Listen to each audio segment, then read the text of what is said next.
कबीले का कहना है कि उनके इजदाद को 720 कब्ल मसीह आशूरी फातिहीन ने इसराइल से जला वतन किया था। इन अफराद का कहना है कि उनके इजदाद ईरान, अफगानिस्तान, तिब्बत और चीन से होकर भारत पहुंचे थे और वो गुमशुदा 10वें कबीले से हैं।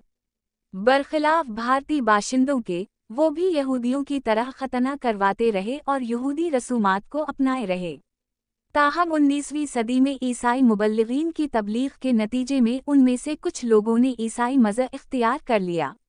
250 अफराद के इसराइल पहुंचने पर इसराइली इमिग्रेशन के वज़ीर ऑफीर सोफीर ने इन्हें खुश आमदीद कहा और कहा कि यहाँ आबाद होने के लिए उन सबको यहूदी मज़हब इख्तियार करना होगा। वज़ीर ने इस मुंतक़ली को तारीख़ी वाक़या करार दिया। कहा जा रहा है कि 2025 में 18,000 अफराद इसराइल मुंतकिल हुए हैं। यहाँ ये अमर काबिल गौर है कि पिछले 3 बरसों में रियासत मणिपुर में हिंदू और ईसाई मज़हब से ताल्लुक़ रखने वाले अफराद में नस्ली फसादात भी हुए और ये नस्ली तनाव अब भी जारी है। एक इत्तला के मुताबिक मणिपुर में नस्ली फसादात के नतीजे में इस साल 250 अफराद हलाक हो चुके हैं।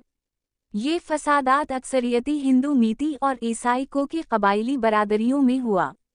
इन हालात में भारत से ईसाई बरादरी के कुछ लोगों का बनी मनाशे की बुनियाद पर इसराइल मुंतकिल होना एक तारीख़ी रद्द अमल भी हो सकता है।